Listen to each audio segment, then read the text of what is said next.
Player 2 has entered the podcast. Welcome back, people, to Player 2 has entered the podcast. I am your co-host, Michael Peterson, a.k.a. MC Paperstacks, and with me, as always, is my co-host with the co-most, Derrick Murkison, a.k.a. Full Metal Merc, and we're back for another exciting episode of Player 2 has entered the podcast. That's right, episode 45. Ooh, baby. So this week it's been a week. You probably remember last week that I had talked about my dog. He's pretty sick. He's actually been really sick the last couple of weeks. He's 15. Mm-hmm. We're looking at possibly having to let him go. Well, unfortunately, that did actually occur this week. He passed away on Wednesday night, early Thursday morning. We had to take him to the hospital. He had sepsis. It was a quality of life conversation, so we had to have him put down. And I'd never actually been present for something like that. It was rough. I'm not going to lie. But he went very peacefully. It was just hard to do, I guess. Yeah. I miss him, and I'm really sad, and I love him, and I really appreciate everything he's done for our family. You know, there are pets, and then there are pets who transcend being pets, and they just become part of the family, and that's what he was for us. I had mentioned last week, I never really told the story about how we got him on the podcast, right? No, I don't think so. Well, if you'll indulge me, and if you'll indulge me, I'd like to share that story in his memory today. So he's 15, he's going to be 16 this year, so this was almost 10 years ago when this occurred. Yeah, this is a while back. We had a few unfortunate miscarriages with trying to get pregnant. My wife and I, weren't able to have children, and we had some kind of mid-term type losses, so it was a little rough. And we were pregnant with twins, and I had just worked my ass off that year to get a down payment for this house that we live in. We were having it built. And things were actually looking really good. We had, I'm not going to go into the details, but we had some surgery and stuff with my wife to make sure that the twins kind of stayed in this time, so to speak. Right. And things were looking good, but unfortunately, it happened again, and we lost one of the twins at the beginning of June, right before we were about to move into our house. So I was dealing with the house and getting our stuff and getting things set up, and then also with her being in the hospital. And I took that whole month. I remember I was out that whole month off of work just by her side. That she ended up getting an infection, and we had to actually purposefully abort the second kid, because if we didn't, it was her, the kid, basically. Right. And it was rough. I got to spend about 3 hours with my daughter. Her name was Hope, and she passed away, and we were very distraught. We spent the better part of that year building up a nursery and just in our hearts and our minds a love for these children that we were going to have, and it was ripped away from us in a very slow and painful and long, drawn-out process. So when we got home, I could see the state my wife was in, and I wanted to cheer her up. And they brought in a therapy dog while she was in the hospital, and that seemed to cheer her up a lot. And I thought it might be not a bad idea to take her to the Humane Society. We could see some puppers there, maybe even get one, which I didn't really tell her about it, but I was thinking it. Right. And we went, and we weren't really jiving with any of the dogs. They were too excited, and we they have this little area where you can hang out with the puppies or the younger dogs, and they would just run off. They didn't care about us too much, and it wasn't really working out. And we decided to talk to the employees there, and we told them our story and then our work schedule and what kind of dog we were looking for, that type of thing. And they're and they just immediately named Kincaid. They're like, you want Kincaid for sure. Dog. You want this dog. And so we went to his cage to pick him up so we could go and spend some time with him, get to know him. And unlike all the other dogs who were just rah, rah, rah, rah, rah, and they're pounding on the cage me. He had just given up. He was 6 years old at the time, and he was curled up facing away, facing towards the wall. Yeah. And, they called for him, and he obediently got up and walked towards us. And my wife sat outside in a little caged area where you can meet the dog, and he just kind of walked up to her and, pressed his head against her I know. And, I don't know. It was the weirdest thing I'd ever seen. It was like he was trying to comfort her, and they immediately bonded. We adopted him. We took him home. He wasn't a replacement, obviously, for our kids, but he just filled that gap that we had in our hearts and that need to love something. I really think that he was a huge part of our healing process. He saved us, because of what he did for us at that time and what he did for us all these years. I'll never forget him, and I'll be forever indebted to him. So rest in peace to the best dog that I've ever known in my entire life. And I'm happy that he's no longer in pain and he's in a better place. That one's for you, Kincaid. Yeah. Love you, buddy. That was a good dog. Oh, boy. So, yeah, I've been a little bummed out lately, but I don't want to let that to stop the show because one of the things that cheers me up the most is doing this podcast and just catching up with you every week. So, Derrick, help me out, man. Tell me some fun stories about thrifting and things. Give me some pickup stories, baby. Yeah. Well, first off, before I do that, I want to wish my mother a happy birthday. Oh, hey, happy birthday, it's her Mom. birthday today, Friday, April 30th. Happy birthday, Mom. Love you. I know you don't listen to the podcast, but you probably shouldn't. Know you do. So, yeah, please don't listen. But also, happy birthday. Right. Love you. As far as pickups go, this week apparently was Amiibo week. That's true. And, yeah, I never find Amiibos. It's crazy. But I happened to be checking out a local game store, Disc Replay, and somebody apparently traded in like their whole collection. So what I ended up picking up from there for you, actually, was the last US Amiibo that you needed was Mega Yarn Yoshi. Mega Yarn Yoshi is now mine. Woo! Yeah, I literally walked up there. I was like, Michael. And then I looked it up and I was like, my wallet. Because those of you that don't know, I give Michael deals on stuff because that's my boy, you know. And we do this podcast together. I appreciate you. Up if I charged him the $250, $300 that it cost. No, I appreciate you. So, I appreciate you. Yeah. What else? They had a Poochie, which is funny because you were looking for Poochie, and I got that one for you before. Yeah, now you got another Poochie. The Mario Odyssey Amiibos with them all in their wedding attire. Found a Joker, which is crazy because apparently he shot up in price. Like, when did Joker come out? Like, not like this year, actually. Ago? Yeah, it was. I mean, I think he literally dropped. Yeah, like a couple months ago, maybe even in March. Yeah, and now he's like $70, $90. I'm like, Jesus, that's insane. It just came out. That's Atlas fans, I guess. I don't know. Right? I never saw that one coming. Yeah, me either. Although I suppose I should have played the game enough. Yeah, exactly. Next, the Samus and Metroid Amiibo from Samus Returns on the 3DS. Those are good. Apparently, those are really hard to find, and the Metroid is so squishy. It's squishy. I love it. I know, isn't it cool? Yeah, I got those actually super cheap. I'm so glad I did. I got them close to when they dropped. So. Yep, I got a Bayonetta Player 1 and Player 2 Amiibo. I actually got 2 player. Is Player 2 the first game version of her? No, Player 1, this is so weird. Player 1 is her short hair, so the second game version of her, and Player 2 is her long hair, or the first game. Okay. It's weird. So I got 2 Player 2 versions. Okay. The Dragon Quest Hero. Okay. The Piranha Plant. Kirby. Okay. And a Palico.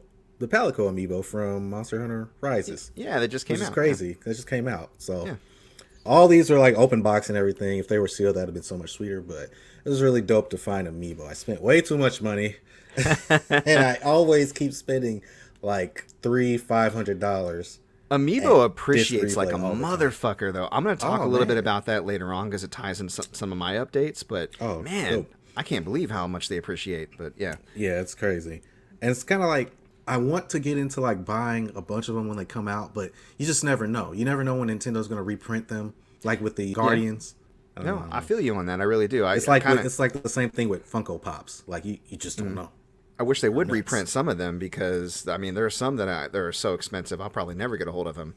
Like the 2 Japanese I still need, like the Box Boy and the Naviro. I don't. The odds of me getting those are real slim. So yeah, but you never know. You never know. Be out in these streets. I know you do. I appreciate you. But yeah, that's about it for the Amiibos. Now the next story is a upper and a bit of a downer. So I'm at Disc Replay on the west side of town. Okay. And there's this guy that works at a pawn shop that I frequent. And he's got like a stack of Vita games and DS games. Now, I'm just going to run through a few of the games that he had. So for the Vita, he had Sly Cooper Thieves in Time, Muramasa Rebirth, Metal Gear HD Collection, Uncharted Golden Crown, Dragon's Crown, Hot Shot Golf. And if you know anything about Vita, now these days they have skyrocketed. Yeah, that's true. So Muramasa Rebirth, which you could get at GameStop for like $20 back in the day, is like $100 now. Damn. Dragon's Crown $70. Wow. Sly Cooper $60. Like just ridiculous prices. And he also had Chrono Trigger on the DS. He had that's nice. Castlevania Dawn of Sorrow, Portrait of Ruin, and Order of Ecclesia. Ooh. And I said, hey, man, you're the dude who works at the pawn shop, right? Oh, man. So I kind of whispered to him. I was like, hey, man, I buy and resell games too, man. If you don't want to take what they give you, I'll give you a fair price, whatever. Here's my number. I said, okay, cool. And they were going to give him like 100 in-store credit. Oh, my God. Yeah, and I think it's because like their system, they don't get them in too often, so it doesn't update Vita games and stuff like that. Mm-hmm. But I was like, oh, yeah, he didn't take it, so... he gets by the door and he's talking to me. And I'm like, yeah, man, just, let me know. No pressure. Just, that's what I do, man. Right. And so he's like, okay. And you could tell it was like one of those situations where the other person feels kind of awkward about what's happening. So I kind of knew he wasn't going to call me or let me know. Yeah. But then today I went to the exchange on the east side of town. Keep in mind, I saw him in Avon. Right. Now, Avon is about 30 minutes away from the exchange on Washington Street. Okay. And so today, I go on the exchange, and tell me why I see the same motherfucking games he had in the exchange already tagged and ready for sale. Dang. I was like, oh, yeah, brother? Because he's black, too, so I was like, oh, yeah?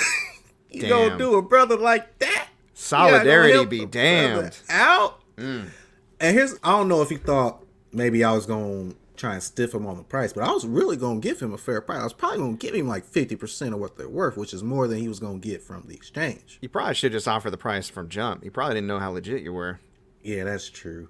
Well, lesson learned. Shit. I asked him how much he was trying to get. He's like, more than 100 in the store credit. I was like, well, shit, man. Give me a number. I'd have been like, hey, 300. Let's go. Right. It was easily over 1,000. Yeah. In games. Yeah. No, I bet. Yeah, so it's very sad. I was very upset, but you can't win them all. But it's still time. I'm like, really, brother? You gonna do me like that, dude? They didn't give him much more, if at all, man. Oh, yeah, they didn't. I know. I mean, the exchange gives a bit more because they sell top dollar. Yeah, that's true. So they probably were giving them like maybe 40% of the value of each one. I don't know. Just depends, but that's sad. They kind of trip in the exchange a little bit. I don't buy from them too often because they really shoot them prices up. I'm like, damn, dude. Yeah, and don't get me wrong, I love the exchange because sometimes I'll catch them slipping sometimes. No, me too. Me too. But also, like, sometimes when on the trade credit stuff, they'll be dinging you on some dumb shit. Yeah. They'll be like, oh, this controller has a smudge on it. I might have to clean that. Like, come on now. It's like, yeah, you're going to take $4 off for cleaning? Okay. Your time ain't worth that. But, yeah, that's that story, unfortunately. And now, here's a more funny story for you. So now, last week I was telling y'all about how I was doing the Nintendo Switch Lite trades. I buy a brand new Switch Lite. I post it on Facebook.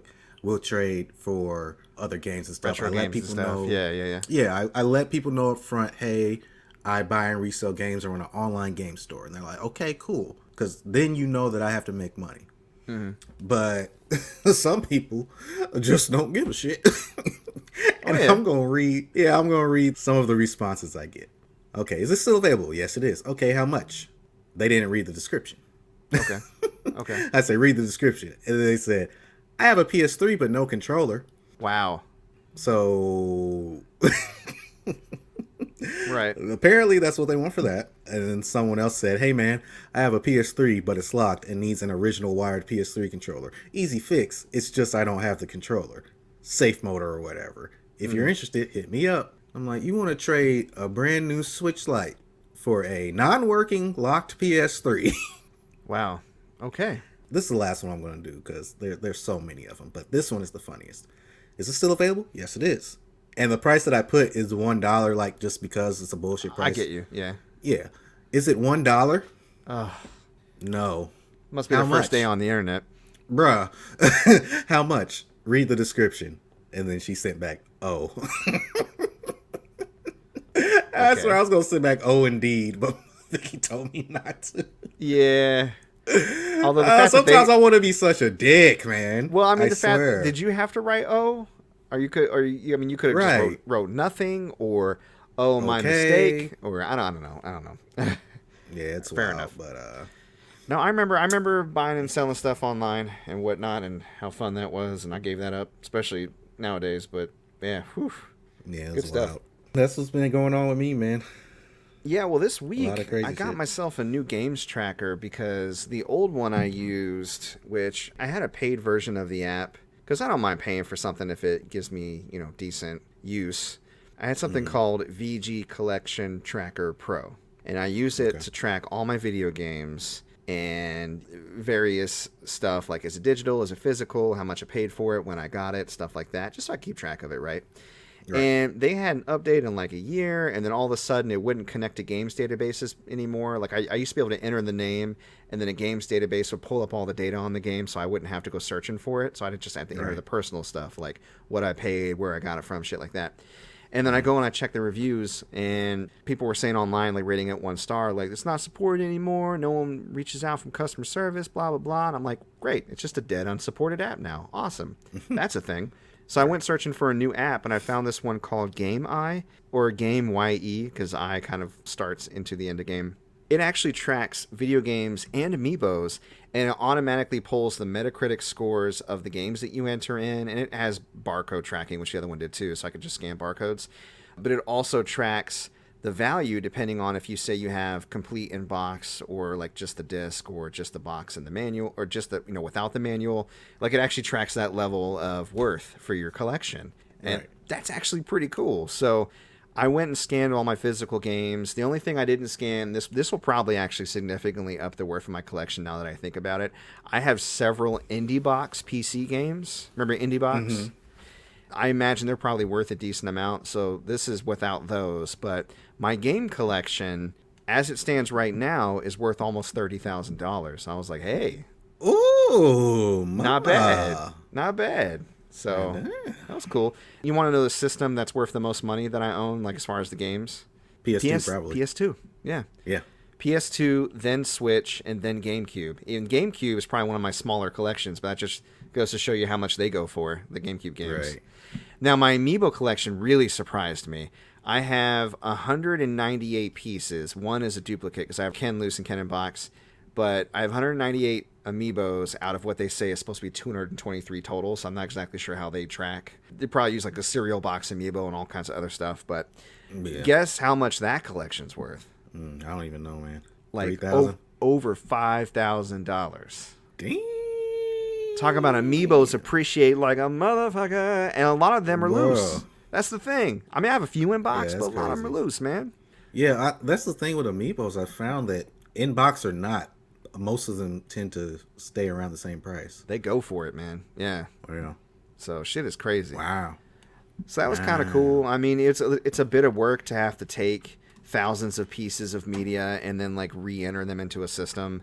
So it's something I'm working on. Like I got the physical stuff done this week, and now I'm working on my digital stuff. And I like to track things because sometimes I like to like hit the random game button or organize by system. Like I really want to play something on the PS3, but I don't know what I want to play. What games do I have on PS3? And then sometimes I hate that I'm like this, but I am like this. Sometimes I'm out and about, like I'm at a disc replay or a game store, and I see a game that I'm interested in. I'm like, do I already have this though? And so the tracker helps because I can look it up and it'll show me like, yeah, you do have it. You have 2 copies actually. So like, then I can like hold off from buying it. But this is cool because it immediately tells me how much the game is worth too. So I know if I'm overpaying or not. Dope. Might be even something that you might want to consider. Although you're really, I don't know what school you go to, or if you just have this all in your head, like you're a computer, you're really good at assessing the worth of games like almost instantly, when I usually have to do a little bit of research. Like it's just because you do it so much, or? Yeah, well, some games, I've seen them so much and I just kind of know. But a lot of times I just take out, I just kind of take out my app, my eBay app, and scan it. Oh, so you use the eBay app. Okay, cool. Yeah, cool. And Amazon app. Amazon app, you can actually scan the picture and the barcode, and they'll give you the same. Well, sometimes it works, sometimes it doesn't. Right. It just depends. That's cool. Yeah. That's real cool. All right, well, speaking of real cool, speaking of fucking crazy, actually, we haven't talked a whole lot about Invincible since we said we were both feeling it back when it first dropped on Amazon. But Invincible's season finale actually dropped today as far as recording goes. Yeah. Friday.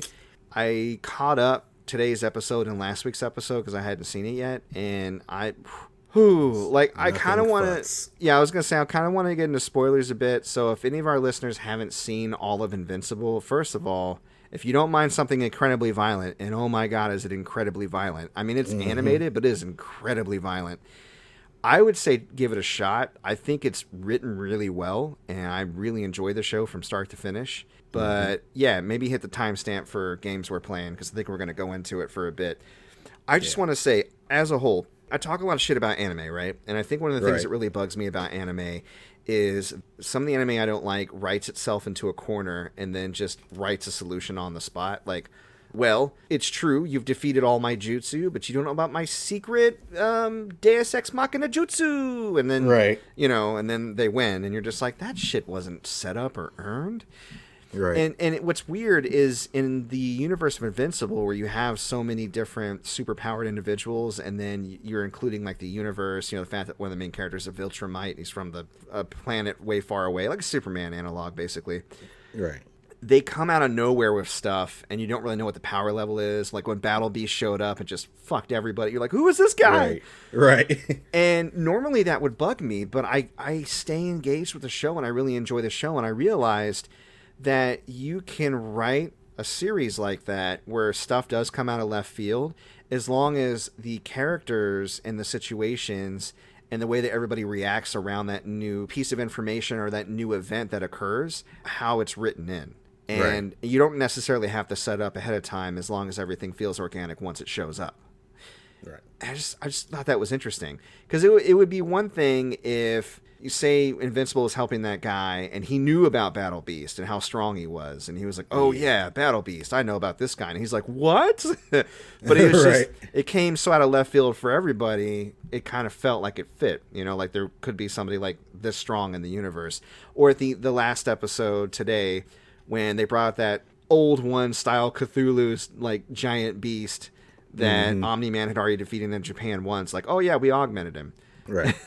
It just, we gave it juice. Yeah, we gave it juice, and we gave it drugs. Gave it a Capri Sun, baby. It was forever grateful. Now it's going to kill you. Right. But man, oh man, like that whole ending where Omni-Man just shows his true colors, and you kind of called it, and so did I in a way, but we both thought, okay, this Viltrumite planet that he talked about, shit ain't actually like that. And it turns out to be true. They are like Spartans to the extreme. They don't just toss weak babies. They killed half their planet just to see who was the stronger half.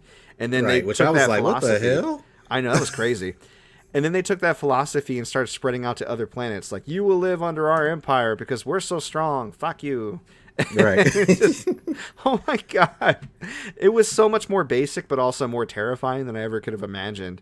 And yeah. And the fact that they were doing it less efficiently before they started sending one person to each planet. It was just like, imagine a gang of fucking Viltrumites just showing up and fucking killing everybody. It's crazy.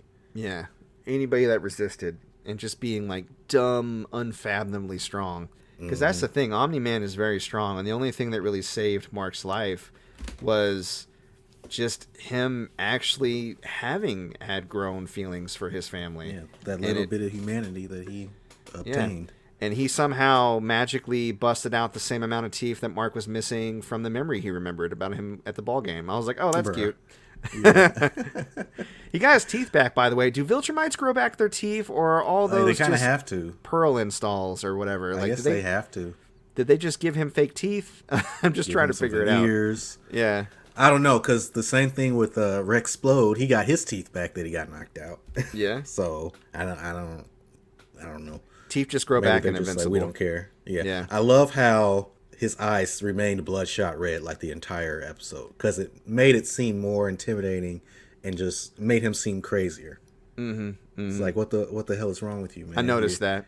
Yeah. Mark thought for sure someone was controlling him. Just like, dude, stop. He's like, no, it's me. I'm terrible. Yeah, and him just continually trying to persuade Mark that humans' lives are worthless. Oh my God, it was terrible. I was on the verge of crying when he said, well, the fact that he said that he's going to live for thousands of years. So now I'm like, well, how old is Omni-Man now? Because at first when they're fighting, I'm like, okay, Mark, I feel like Mark should be able to like hold his own a little bit. But no, if his dad is 2,000 years old and he's fucking 17, of course he's not going to be able to. And that's the thing, because you like have to assume they get stronger. He's like, what's 17 years? I'll just make another one of you. and I was called like, and "Oh, called his no." wife. Said his wife was like a pet to him. I was like, fuck, dude. Yeah. And she had to hear all that and watch the love of her life beat their son to death. I was like, I can't even imagine how Mark's mom feels. Like, I can't even begin to imagine. The whole thing was like a psychological mind fuck, dude. Yeah, we gotta give it up for J.K. Simmons, man. Yeah, no, it was great. Delivering him and Stephen Yeun, and everyone on that show, pretty much. Yeah, I love that show. Good performance. He was like, all around. think, Mark, in 500 years, everyone you love is going to be dead. Then what are you going to have? And he said, I'd still have you, Dad. I'd still have you, Daddy. Oh my God. He said that even after he got the fuck beat out of him. Yeah, he loves us. And that's where Omni-Man fucked up. And I don't get why he thought Mark would just be on board, because he didn't raise him to be a sociopath. He raised him to be a good kid, and he raised him among humans. If, as soon as he got that baby, if he was just like, smacked his wife and then left, and then he raised the baby to be like this kind of hateful, Viltrumite, loyal little... piece of shit. Little gremlin, yeah. Then it would make more sense for him to be like incredulous, like, why won't you help me kill all your friends and take over the planet, Why fucker? don't you understand? I explained everything to you. I explained it. It should be self-evident. What, that you're a fucking asshole? Dude. Right. Imagine if you were raised on Viltrum. Oh, go ahead. He said you're not gonna betray your responsibility to Viltrum. He said, I don't give a shit about Viltrum. Like, fuck Viltrumite, fuck you. The way he delivered that line was great. Oh, it was good. Yeah, it was so indignant and just like, F you, Dad. But I mean, what else could he do? You know, I loved it. And man, when he was trying to get Mark to snap, just forcing his head through that entire subway train of people he was murdering in front of Mark's eyes, that was so crazy. So crazy. I was trying to figure out the physics of it all, and then I just gave up. Because I was just like, I was like, okay, so I guess running into their bodies is tearing them apart. I don't know. Well, it was an immovable object getting hit with an unstoppable force, and the unstoppable force did stop eventually. And I think just the jerk of all that and the flying metal and debris and everything just fucked everything. It was like he basically turned that subway car into a shredder. Because all the metal bent before them, and then everybody inside just hit edges. Yeah, it's fucking crazy. It was crazy. Let's talk about Immortal coming back to life just to get fucking killed again. I know, but it looks like they're going to bring him back, though, because they had him at the hospital. know, and he's going to get killed again. I know he is. I think that's like the running gag of the show, is that Immortal keeps coming back to life and keeps getting fucking killed. Yeah, he is immortal. After all. He's like Vandal Savage. He basically is Vandal Savage, only he's a good guy. And he fucking sucks. And of course, Robot's whole dealings with the clones and what he was doing came to light in the last episode. Well, I didn't know what he was doing at all until in the last episode he said when he had the glitch or whatever, and he goes, "That will be resolved soon." And I was like, "The clone is for his body." Right. And then all that stuff went down. And between him and the Guardians of the Globe and the two clone guys and the whole entire planet of Mars being taken over by those sentient beings, like, there's all these chess pieces moving of good and bad guys. But I feel like eventually they're all going to culminate in a force against the Viltrumites. Yeah. I feel like it, somehow. Even the worst of the worst. Battle Beast is going to come back into play. They actually showed him again briefly at the end. I was like, yeah, where's he at? I was surprised he didn't just notice or get called. I wonder if he knows about Viltrumites. You know what I mean? I think everyone but fucking Earth knows about the Viltrumites. It sounds like it, because then you had Seth Mars Rogen. Was like...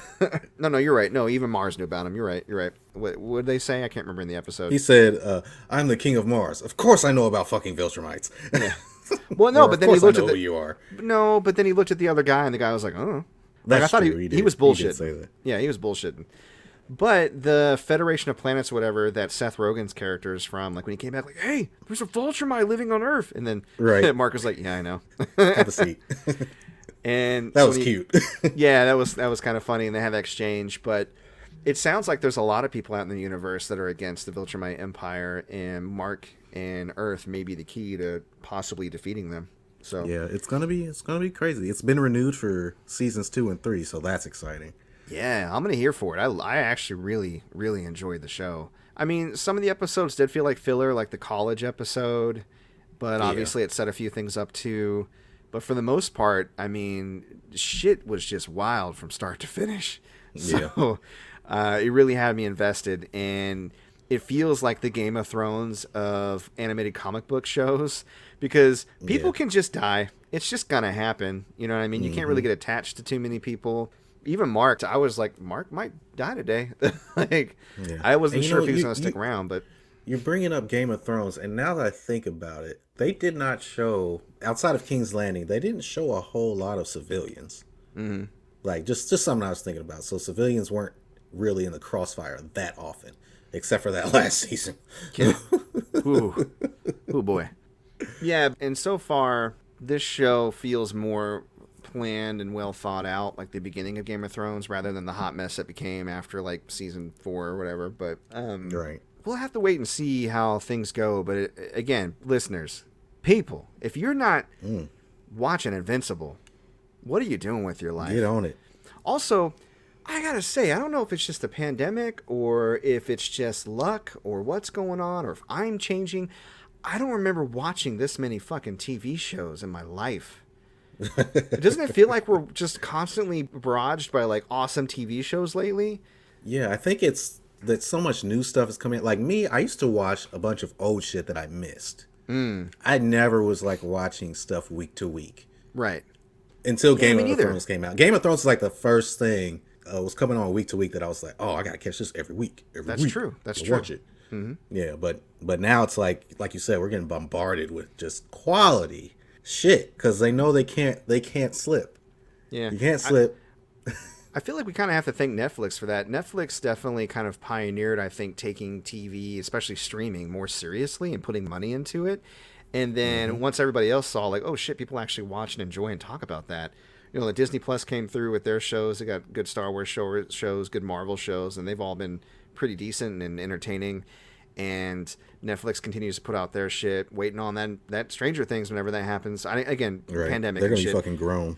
Amazon's actually putting out good shit. You know, a lot of people really enjoyed The Boys. Now we got Invincible. It's just, man, I don't know, man. I just feel spoiled for choice when it comes to content. There's even going to be a few other things we're going to talk about later on, particularly what we're feeling, that type of thing, where it's just like even more. It's just the hits keep coming. So yeah.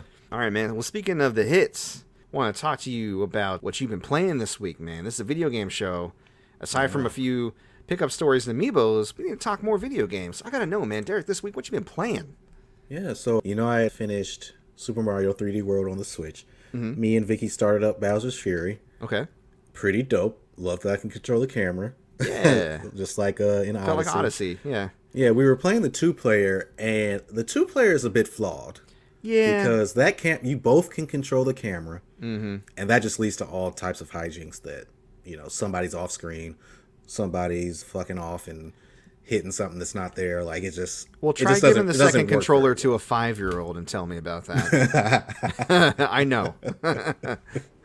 I gave it to a 31-year-old and it was fucking nuts. Right? At least your wife is trying to work with you. My son just wants to watch the world burn. Right. But I think we got to the point where we collected, I think, the first 5 cat shines that you need to turn into Giga Mario or whatever. I haven't done it yet. I stopped when I got the 5th one because she had fell asleep. I was like, I've just been enjoying, I don't know, playing games with her. That's nice. It's been really fun. Yeah, it's been really fun. And to segue into my next point, I've been playing Final Fantasy X all week long. I've played it for like probably 10 hours this week. I'm replaying it because I told this was episodes ago. Oh yeah, I started replaying it so Vicky can watch it. Vicky could experience the story, and she's actually really enjoying it. Yeah, it's a great game. It's so fun to like go through and poke fun at all the shit that's like stupid, especially from her point of view. Like when a cutscene comes up and they look drastically different, and I'm like, but babe, you have to put yourself in 2001. This looks amazing. She's like, oh yeah, it looks fucking amazing for 2001. Yeah. Is she talking about like in-game graphics versus CG cutscene? Is that what you're talking about? Yeah. So like they'll look completely different. But in 2001, like they changed the face models in the remastered version. That's true. So in the original version, which they look much more like this. Yeah. Like Yuna looks crazy. Tidus, alright, but Yeah, no thank you. I feel like either I got used to it or they did improve with iteration, because when I first played the HD version on PS3, first of all, I didn't have the option to listen to the original soundtrack, which pissed me off because I didn't like the new arrangement. And the models really, especially Tidus, actually looked really messed up to me. And I was like, I don't like how they changed the face. And then when I played the Switch version recently, I wasn't as bothered, and I could listen to the original soundtrack. And eventually I switched over to the new arranged because I wanted to try out more of their tracks, and it sounded better. Not better than the original, but better than I remember it sounding when I first listened to it on PS3. So I feel like there may have been some improvements, or I've just softened on the changes over time. Yeah, I think probably softened over time. You think so? Because okay, their faces don't look great. They don't look great, but that's okay. You know, it's a 20-year-old game. Yeah. You do what you can, but it's still beautiful. It's still amazing. Another thing about Final Fantasy X, this was never the case. I've played and beaten this game probably 5 times since it came out, and I never once used Waka as much as I have this time. Really? This playthrough, yes. Waka is a fucking tank. Oh yeah, not a tank, but he's a monster. Like he has really high attack stats, and he hits almost every time. I was just like, what the fuck? Because I never used Waka really, so I wasn't upgrading his sphere grid as much as I could. He has the best overdrive too, man. Like literally the best overdrive. I thought his overdrive used to be shit, and now I'm like, wow, this thing is nuts. Probably because you were using Aurochs or status reels when attack reels after they came out after attack reels is what you got to use. Right now, I only have elemental. Oh, okay. And I don't remember how to get the other ones. Get them as you play. Blitzball. Oh, fuck. I'm not playing Blitzball. You don't have to play a ton. But here's the thing. You might want to. Here's the thing. So attack reels is just 1 or 2 hits or none. And it's really easy to get 3 2s in a row. If you get 3 2s in a row, it goes from 6 hits to 12. And then when you get him strong enough, that's 12 hits of 99,999 damage. It is singularly probably the best attack in the game.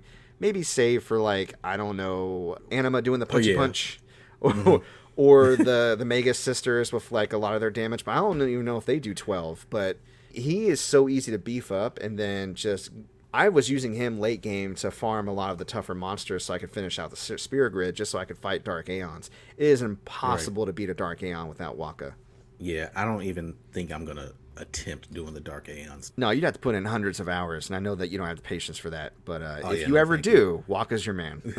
Well, yeah, because right now I just made it to the Calm Lands. So this is like grind central. A lot of people quit in the Calm Lands. Right. A lot of people lose their way in the Calm Lands, buddy. Yeah, man. A lot of summoners end their pilgrimage. Yeah, a lot of random ex-summoners show up and tell you shit that's going down. You find out Lulu actually used to be a guardian and fucked up. Then you're like, oh, you did this before and you were bad at it? Now we're doing it again? Okay. All right, well. But yeah, Waka's a fucking beast. I find myself, I'm older, therefore I am wiser. When this game came out, I was 11 years old. So the strategy of using all these different abilities just was not there.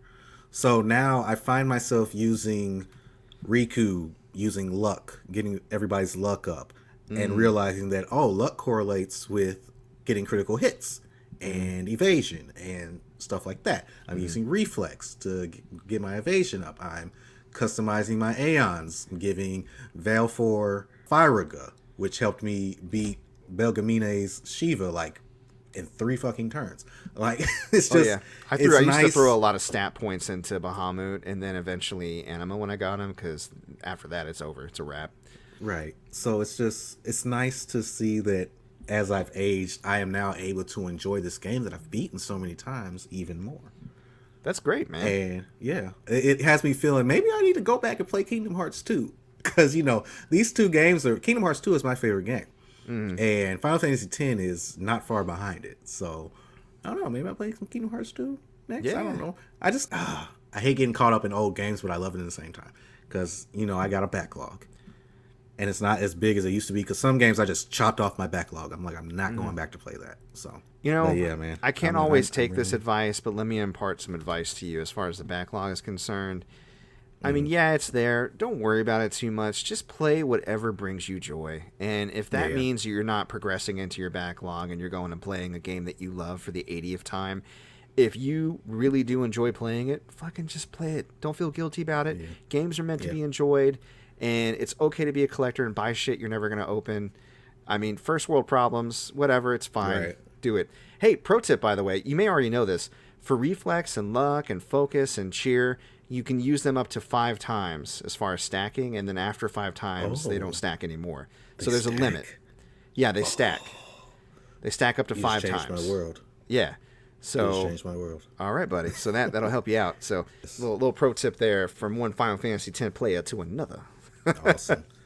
Yeah, well, speaking of players, man, I've been playing a lot of games this week, so I'll try to go through most of them as quickly as possible. I don't want to make this episode too long, but I rolled credits on Persona 5 Strikers last week, and then I had my last Persona 5 Strikers episode on Tuesday, and I did extra stuff. I fought the secret boss, which I won't ruin who it is, but people who've played Persona games before can probably guess who it might be, especially if they've lingered in a dungeon a little too long and heard some chains. Oh, well, there it goes.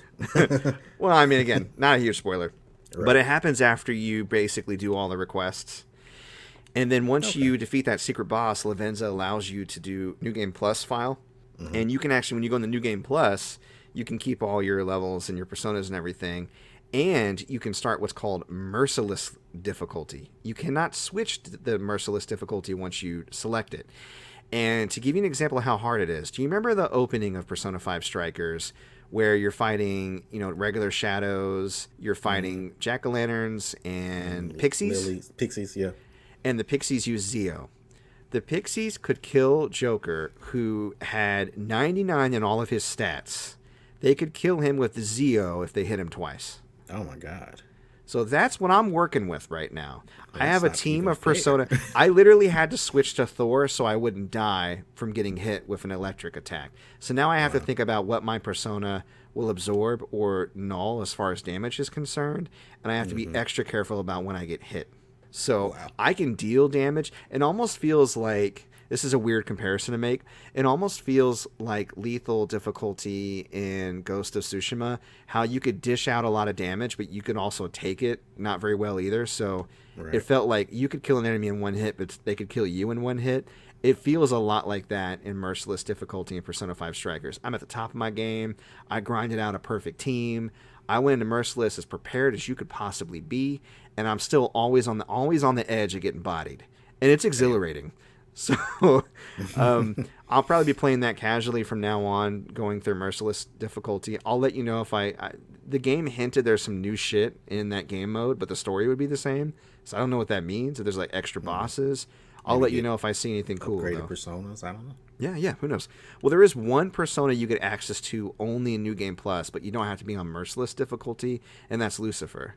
So, everybody else, including Metatron, you can get in your first one run through. So, and obviously you don't have near as many persona in Persona 5 Strikers as you do in Royal, but I get that because they all have to be modeled a certain way and they're voice acted because Joker will say all their names and they all have finishing Showtime animations. Legion. Yeah, exactly. I played some more Grand Theft Auto 5 and I ran across, do you remember the missions where you met the guy like in the not like a Central Park area, but whatever the equivalent is in LA, and the guy's like, legalize marijuana. Hey, sir. Are these the missions where you get high? Yeah. And aliens attack you and you have to use like a minigun. And clowns and silly shit. Yeah, and I just thought it was funny because that game was made so long ago that weed was not legal in California yet. I was like, what? That's crazy. Oh my God, because it feels like weed's been legal in California forever, right? Mm-hmm. But I guess it wasn't that long ago. Yeah, they definitely took a play out of Saint Rose book. Saints Row as far as... that. You're right. They got a little wacky. I liked how they made it still kind of realistic because you're just basically tripping the whole time. Right. But it was a lot of fun to shoot aliens with a minigun just randomly early on in the game, too. Like, you get that mission from Michael super early, before you even meet Lester. Just thought that was cool.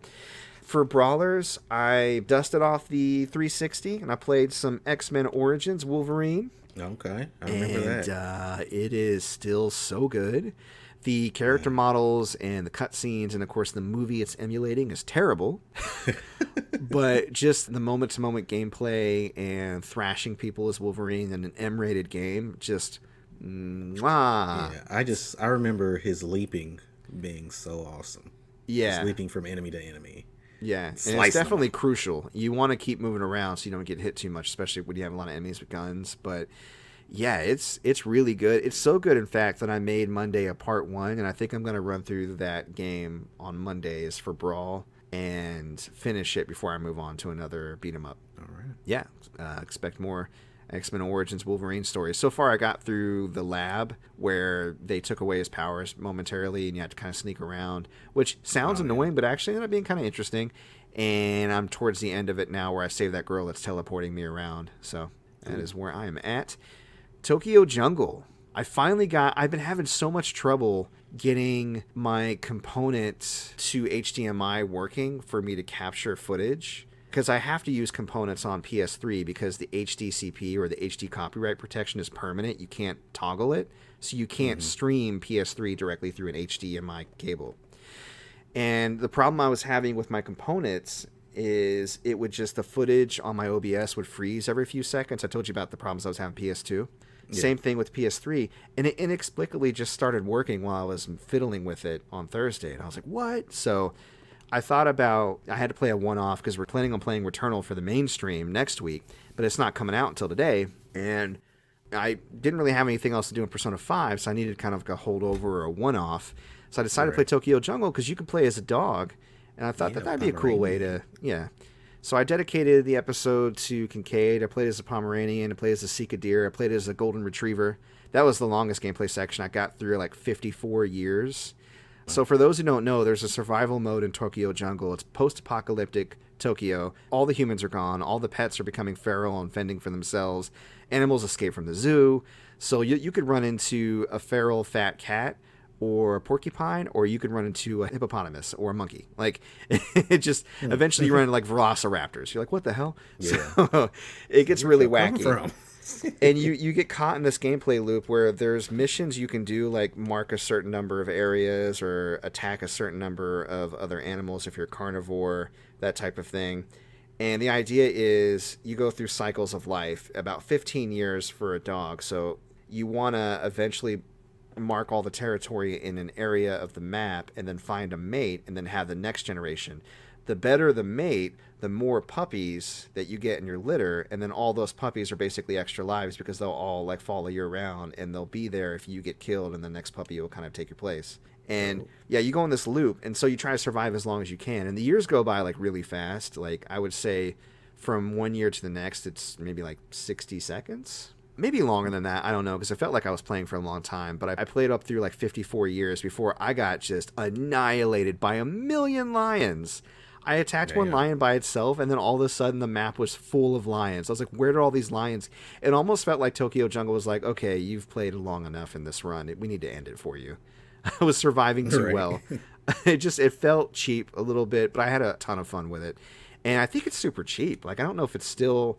I remember getting it for like $1, but I feel like it's still a couple of dollars on PSN. So yeah, it was free at one point on PlayStation Plus, and that's when I had it. So that's when you got it? I still have that PlayStation, so I could re-download it if I wanted. It is so fun. Oh my god. And the DLC, you can actually get a businessman to play as. I don't know what that looks like.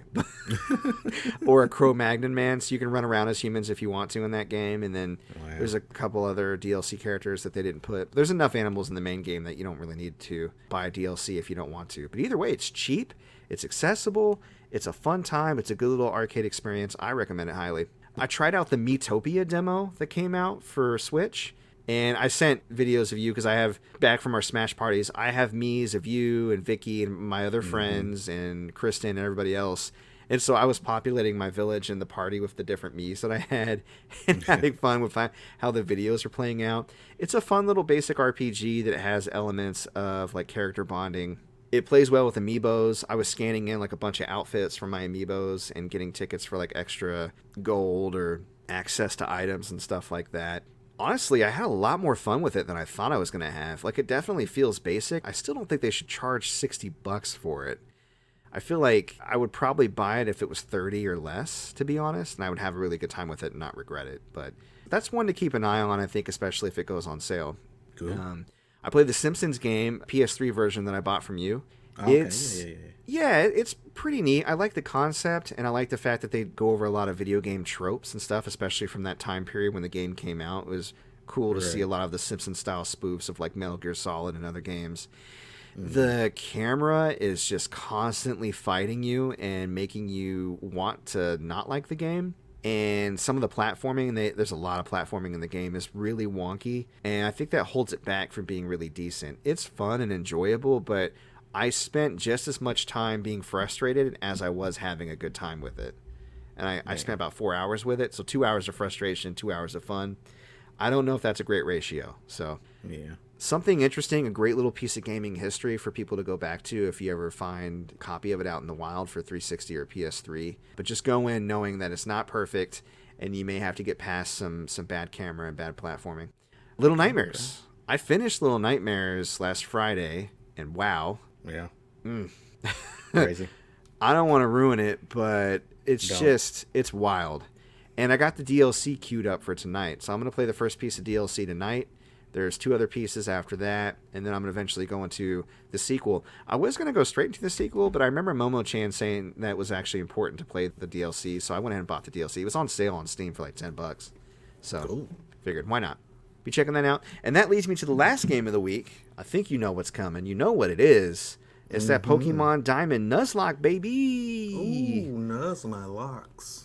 Locking my nuz. You locking my nuz up, bruh. That sounds naughty.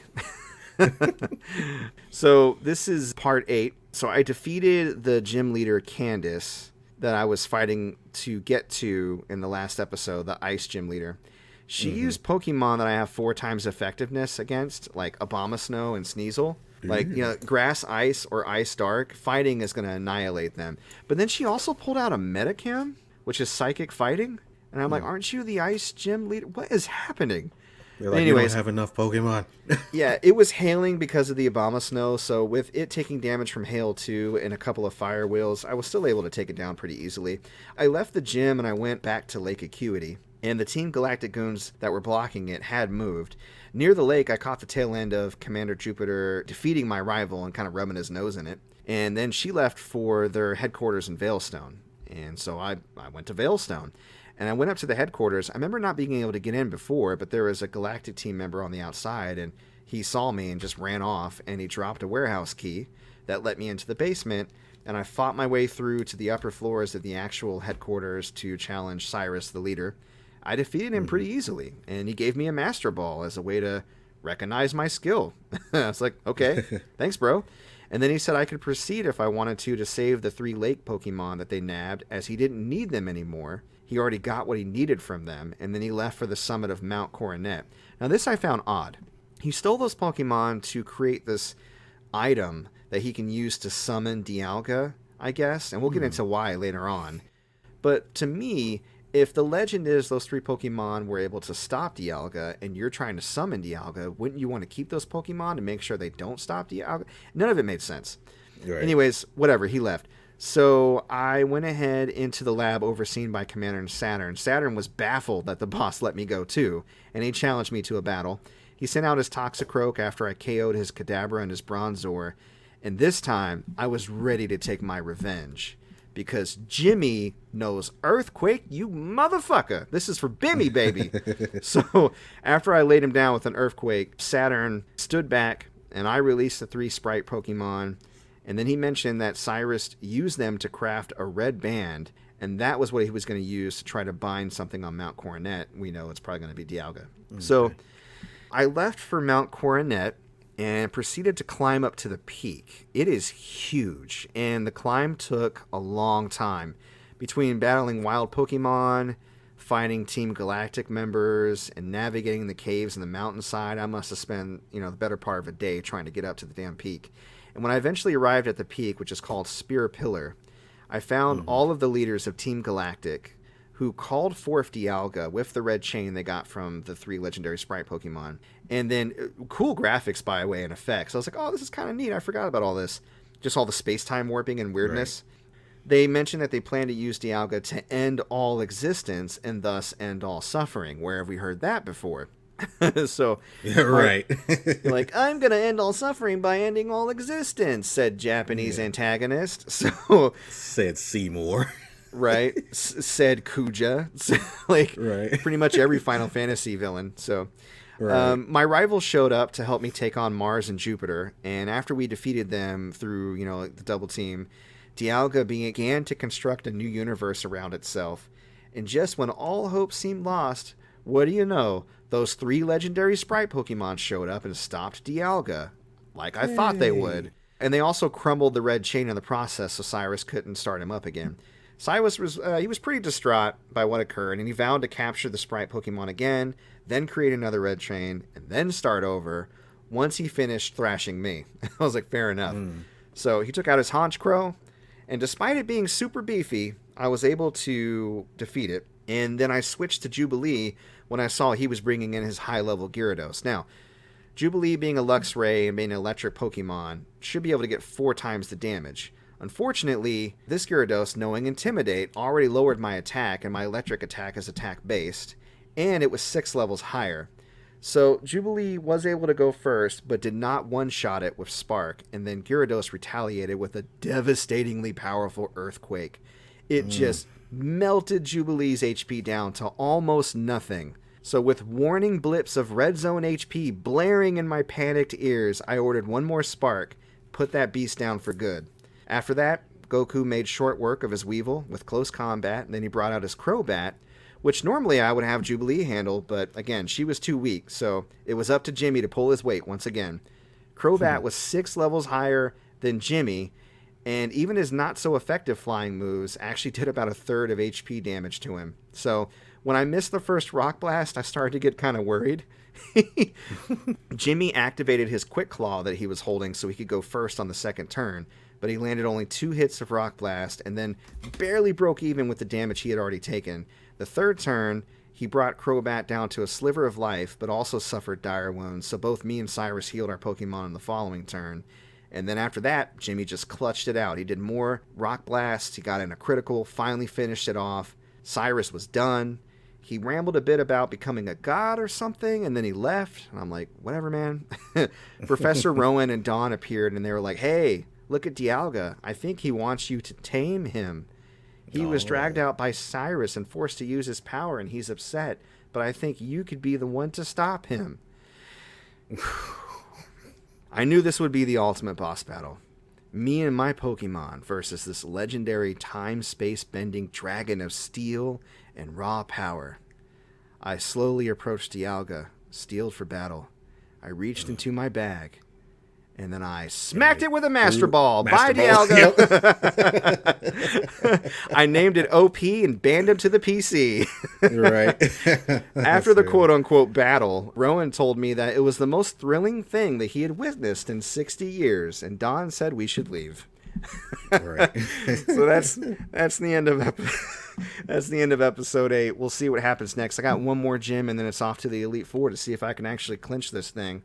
So wish me luck, man. That's crazy. I've never played the Diamond and Pearl games, so the fact that you run into Dialga before you even finish the game is kind of cool.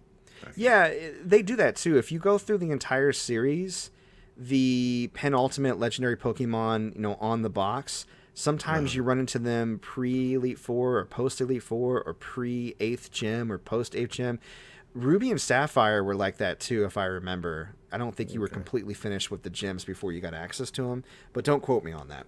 Okay. It could be maybe a change Emerald did. So, but yeah, I think it might be about time to get into gaming news. Yeah. We got a lot of little tidbits this week, so I'm just gonna bust them off, quick blitz style. Quick blitz, TM. We didn't copy it. Ooh, baby. It's quick blitz. All right, so here's what we got. Dragon Quest Builders 2 is dropping on Xbox and Games Pass May the 4th. Do not sleep on this, Xbox owners. Dragon Quest Builders is so good. And I hear 2 is even better. Yeah. Check that out if you got access to it. The gold-plated Wii that was originally commissioned for Queen Elizabeth II went up for sale on eBay this week for $300,000. Ooh, baby! If you got a little Did she extra, play it though? I don't know. I honestly don't know. I mean, she wears white gloves. She can't even see any fingerprints on the gold-plated Wiimote, so who knows? But Right. I do well, know. I'm saying if she played it, it should be worth money. But if not, then Yeah. you know. It's one of a kind, though. She never owned. I mean, if she never owned it, it's just throw some gold plating on a Wii, and then boom, there you go. Yeah, I went to the actual listing, and at the time I looked at it, there were 6 people watching it, and there was a make an offer button. I was really tempted to be like, "Hey, can I get it for $20? $20? Come on, bro. Come on, bro." But I didn't want to be a dick about it. Please. Yeah, I don't want to be that Be like guy. 100,000. And then they'd be like, "It's sold." No. No. Honey, we need to take out a mortgage. Right. So if you got a little bit of extra bread laying around, it's on eBay right now. I don't know if it's been bought yet. As of recording, I don't think it has. So, Okay. speaking of tough to find gaming consoles, what do you think is harder to get than a PS5 right now? I don't think anything is hard to get than the PS5. Well, how about PS5 Nike sneakers coming out next month? Pew, pew, pew, pew, pew, pew, pew, pew. Shit. I bet you PS5 it's sold out Nikes. already. All right. So in May, PS5 Nikes are dropping. I took a look at them. I don't think they look that great, but I'm not a sneaker guy. Maybe they look good to sneaker people. They look more like tennis shoes or cross trainers. They look like high tops or anything. I don't know. You have to check it out and let me know. You might be more into shoes than me. I don't know.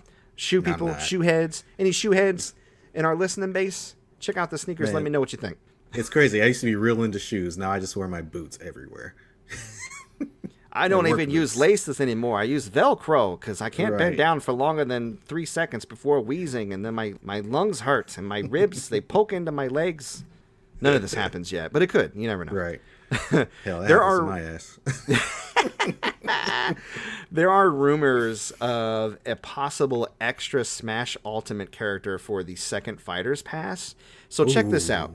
The eShop, and I may mess some of this up, so go research it yourself if you want to get the full details. But from what I can gather and what I've heard from the videos I've watched, the eShop URLs for the different individual fighters and the fighter passes all have like a specific code that is sequential. So for example, for Piranha Plant, the code could be like 4805, and then for Joker 4806, and then for Hero 4807.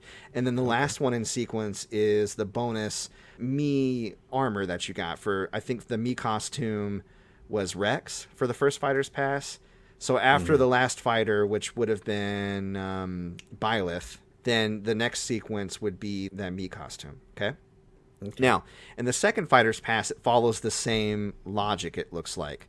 So the first fighter is, blah, blah, blah, 2. Then the next fighter is blah, blah, blah, 3. And then it goes to the latest fighter, which is Pyra and Mithra. And then it skips 2 numbers, and then it gets to the Ancient Guardian Miklos for the next sequence of numbers. I'm sorry, not 2. It skips 3 because there should only be 2 fighters left. But it looks like there's space for 3. That's what I mean. So people are like speculating, is it just going to be another Mii costume? And other folks are like, nah, I don't think they do it that way because it would be announced earlier because of the way that there's a lot of speculation, but the way that they explained it, I'm thinking it might be another character. Now, I'm thinking it might be just them throwing us a bone and maybe putting Waluigi in the game as a special thank you for buying both fighter passes, maybe something like that. But the thing is, it is actually place held. If you just put any random sequence of numbers in the eShop, it'll say this page doesn't exist. But when you put in that missing number that goes after the 2 expected fighters, it says that the page cannot be displayed or it cannot be found. Like it says it when there's a placeholder. Like there's a different message. Yeah.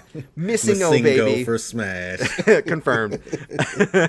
So, I mean, look it up, guys. It's all over YouTube right now. A lot of people are speculating about it. I'm actually kind of pumped. I love the fact that we possibly may be getting an extra character, especially if it's maybe a character they've been trying to get for a while, but they couldn't work it out the legality, like Sora, maybe, or Mephisto. Could be Mephisto, could be Sam Wilson's sister. No one knows. Right. So there's that. Could be Bucky's arm. The last piece Winter of news, Soldier arm. welcome, Winter Soldier arm. And it's just like an invisible fighter, but with just you can see the silver arm. Right. That would be great. I have one more piece of news I want to get into before the state of play, but I know you got some quick bits, so go ahead, man. Quick bits, quick shits to you. Yeah, so anybody, if you didn't know, Nier Replicant dropped this week. It is the PS3 version of Nier that came out in Japan only. Oh, yeah, with a different protagonist. Yeah. So it's a different protagonist, different story, different everything. So that just dropped today. It's Nier Replicant version 1.22, a bunch of other fucking random numbers that probably have no meaning, but probably all the meaning. So if you've played any of Yoko Taro's other games, Nier, Drakengard, anything, they're batshit crazy. They're a lot of fun. The action is great. And I definitely plan on picking it up. I just don't know when because I got so much to play. But backlog. Yeah, exactly, backlog. And another thing, I don't know if you saw this, but do you remember that game Lost Soul Aside? No. It had a gameplay trailer for it a few years ago, and it was supposed to have been made and developed by one person. And the main character kind of looks like Noctis from Final Fantasy 15, and there was a real action-oriented gameplay. Well, they just dropped another 17-minute trailer, gameplay trailer, and it's nuts. Like, it looks like they took inspiration from everything and just slammed it into this game, into the combat system. It literally looks like Devil May Cry, Ninja Gaiden, Nier. Every action game that you can think of has some sort of presence in this game. And it looks really dope. When you get a chance, take a look at it. It's great. It looks great, man. Yeah, I'll check out that trailer. I have no idea what this game is. Maybe it'll trigger my memory when I watch it, but the name isn't dropping. Yeah, it's like Black Myth Sun Wukong levels of just the trailer just dropped, and it was this thing that everybody was talking about for a while. Interesting. A few years ago. So Okay. Cool. Well, I want to tell a story about my son. Not like a specific story, but I want to talk about him to add context to this next gaming story because I think that this will help understand why this might be a bad thing. So, and I think you can relate as the father of a young kid.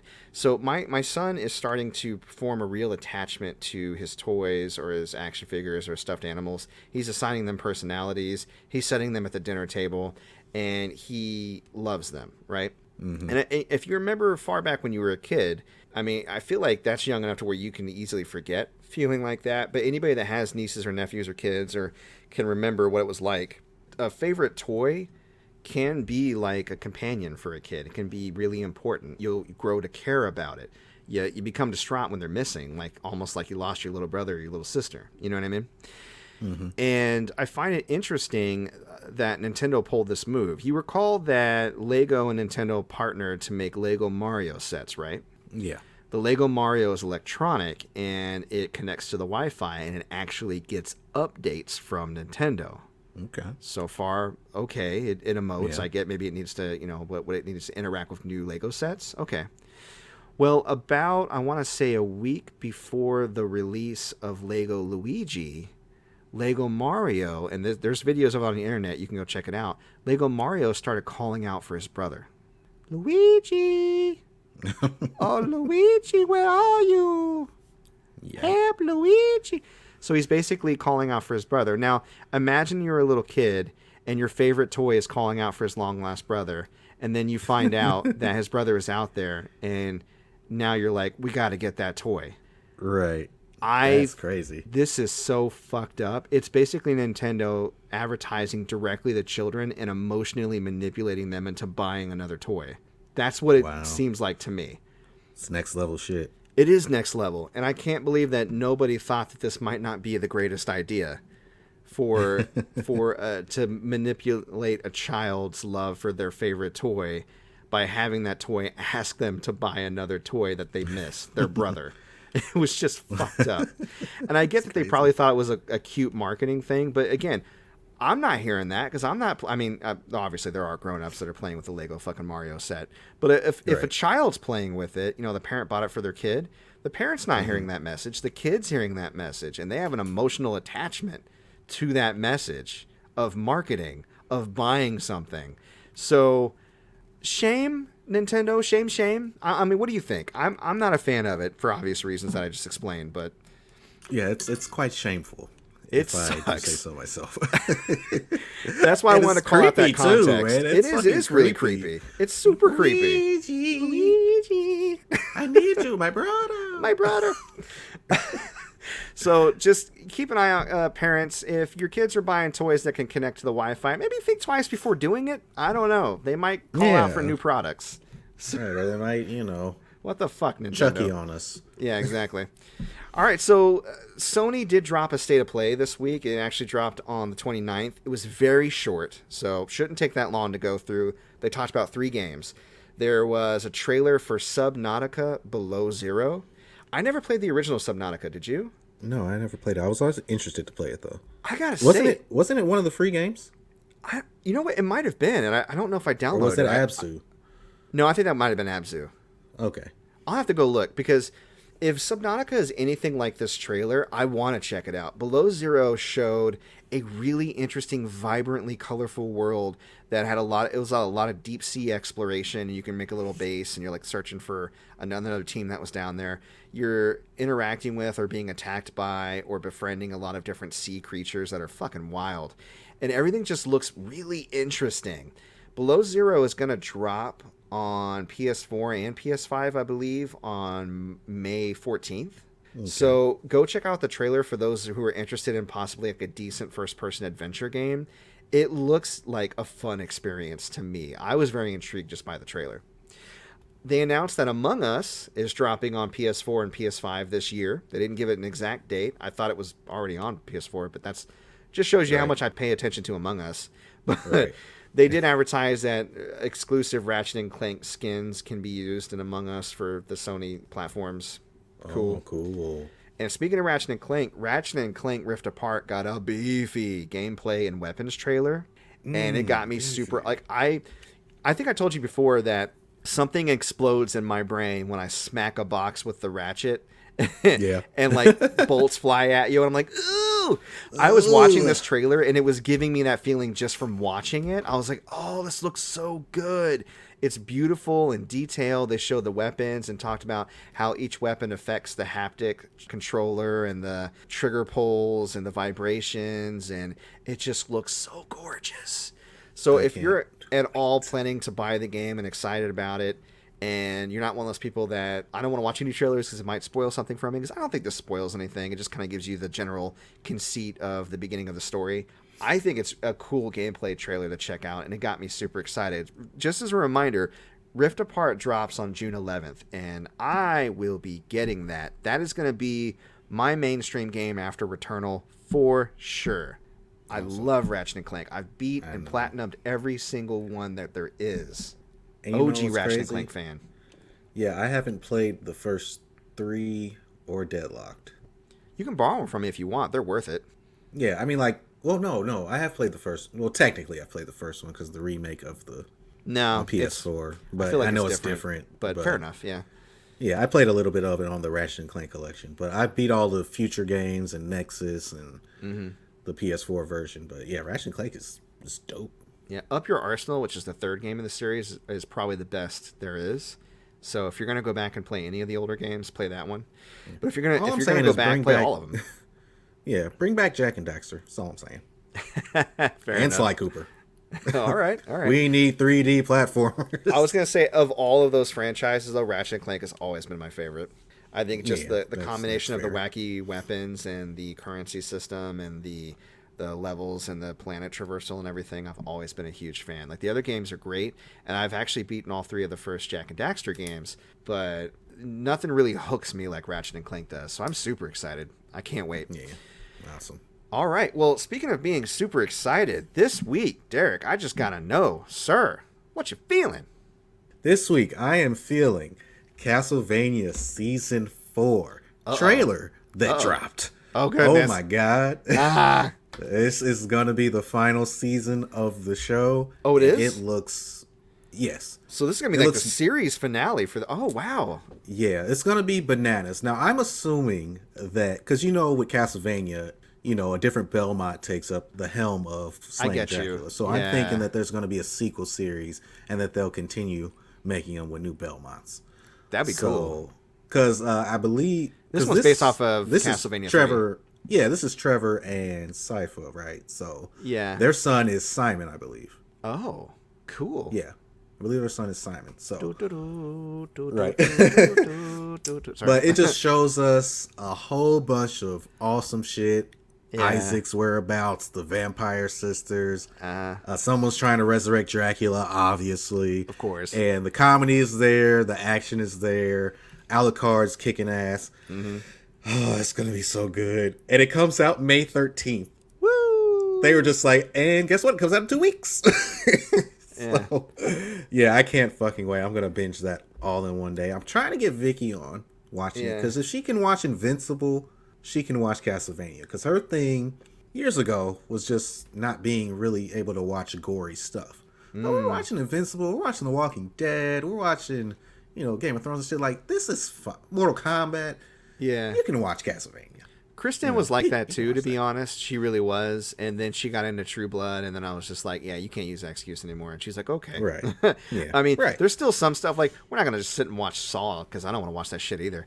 But she can typically handle scary stuff and gore, especially if it's in service of a really good story. Like, she was super not interested in watching Stranger Things, but once I got her past that first episode, she was hooked, and she ended up loving that show. So you gotta pick your battles. You gotta have the trust of your loved one and lead them by the hand and prepare them well into that good show that they can look past the gore. Because you're right. I mean, I don't hate on anybody that doesn't want to see really violent stuff or gore. I get it, because I have my own gore limit. Like I said, any torture porn, I don't want it. I don't want any part of it. I hate it. But I don't judge people who like it, because again, that's everybody has their limit. Right. But if I know that somebody is kind of sensitive to that, but I know that the story is really good and they'd really dig it, then, I feel like there's a trade-off. And I feel like animated gore isn't really the same as, like live action, so to speak. Right. So, I mean, because Invincible is violent as hell, but I was never like, except for that part where he grabbed that guy's spine. Oh, man, and when he grabbed that guy's head. I mean, maybe we should talk too much about it, but but no, I'm sorry. Right. No, but I mean, I don't want to ruin too much about it. So, but Castlevania. Yeah, Castlevania. So, well, we're past Castlevania at this point. That's what I'm feeling. But I just wanted to also put in there that me and Vicky are doing this thing now where if I want her to watch something, I have to watch the equivalent amount of time of something that she wants me to watch. You guys gotta watch Legally Blonde. Right. Well, for instance, like, I think it was Valentine's Day. She made me watch High School Musical because she loved it when she was younger. Oh. And I was like, oh, my God, this is fucking awful. But it was fun to, like, look at it and be like, wow, you used to love this, huh? And I think last week she had me watch Master of Disguise. Because I had never seen it. I remember the commercials. Oh, no. Like, turtle. No. What am I, a turtle enough for the Turtle Club? And, oh my God, that movie did not age well at all. Was it good to begin with? Because I don't remember it being good to begin with. Well, I assumed, like, you could have had some fun with it back in the day, but I was just like, oh my God. That shit bombed, and the thing that threw me for a loop was that Data from Star Trek was the villain. And he just had this thing where he kept farting on accident, and it was funny. Ha ha. Fart jokes. But it was actually pretty funny because he would say something. Like, was he monologuing like, and that's how I'll take over the world? Yeah, and then he'll laugh, and then he'll fart. And then he'll just get quiet. And then they do it again the same time. And then the third time, they don't do it. But then a few seconds later, he does it. So it was funny. But there was a scene where the main character is like, he's like, yo, you have to become another person. And he's like, become another person. Become another person. And he starts talking in a very stereotypical Indian accent. And then proceeds to have blackface on and wearing a turban. And I was like, babe. So he was doing a Dragon Ball. Got it. Yeah, I said, babe, this ain't it. No. If you guys enjoy really lame, terrible 2000s-ish comedies, go ahead and watch Love Guru while you're at it. That's a lot of fun. Oh, Jesus, no. By that I mean, I don't want to. Don't watch it. But that's what I'm feeling. So you're feeling Master of Disguise. Castlevania. Season 4, baby. Yeah, okay. Master of Disguise. Got it. I'll put that in the notes. Okay. All right. Well, this week, not a whole lot of new stuff happened. That was great. I had this listed for a previous week, but then something else came up like right at the last minute. So I'm going to reach back into my YouTube channel bag of tricks, and I'm going to pull out an old YouTube channel that I really dug that people might have some fun with. Do you remember Krispy Kreme? Krispy Kreme. Yeah. Yeah.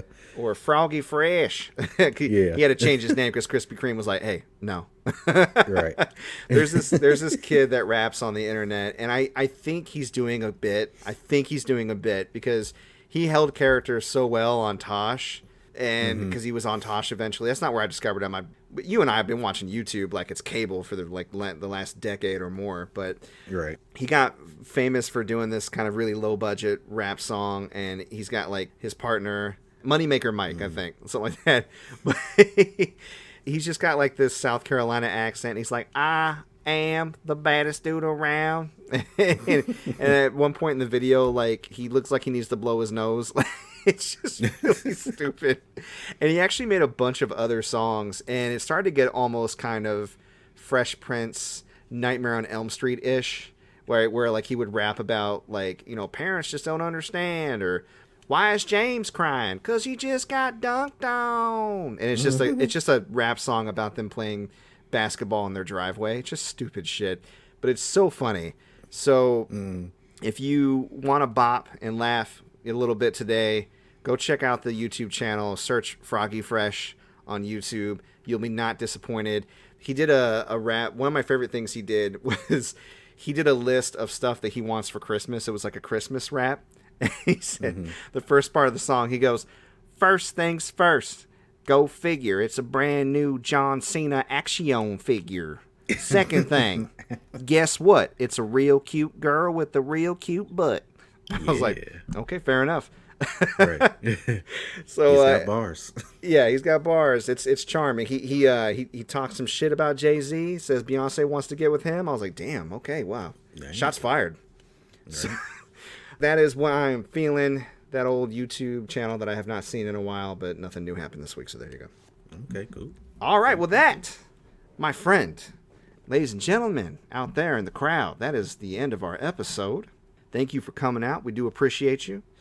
And for folks maybe interested in picking up a few of those Amiibo, some of that rare shit that you picked up this week, gamer goodies possibly, maybe even more, where can they locate you at to find that stuff?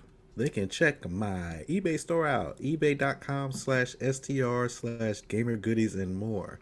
They can follow me on Instagram for stuff that I post at gamergoodiesmore, and the same on Twitter at goodies_more. And there's also a Facebook page you can follow. It's called, guess what it is? Gamer Goodies and More. Oh, nice. So check all those out. Follow me. Leave a like. Send me questions about stuff you want or need, and I will get back to you, and we'll figure something out.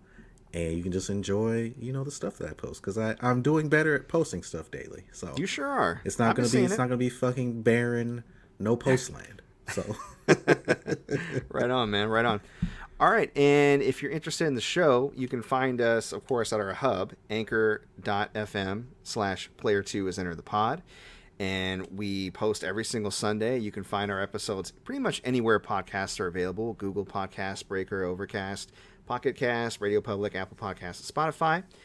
We're on Facebook at facebook.com/player2 is enter the pod. We're on YouTube in a channel called Player2 is enter the podcast. We put up links to our episodes there as well as clips throughout the week if you just want to get a little snippet here and there. You can follow me personally. I'm on Twitter at Mike Peterson AL. And I Twitch stream every week, Mondays, Tuesdays, Thursdays, and Fridays. This upcoming main stream for Tuesday and Thursday is going to be Returnal. So if you're interested in all in that PS5 game, I'm going to be playing that on Tuesday and Thursday night at 8 p.m. Eastern. I'm playing Brawlers on Mondays. Right now it's Wolverine Origins. And I'm doing a lot of Little Nightmares content for Fridays. So come check me out.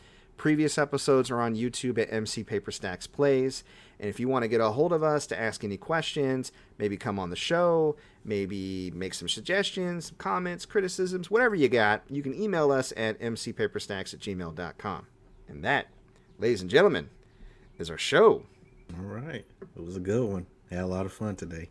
Yeah, me too, man. Me too. I'll see y'all next week, and I will see you, my good friend, next week. Bye-bye. All right. Peace.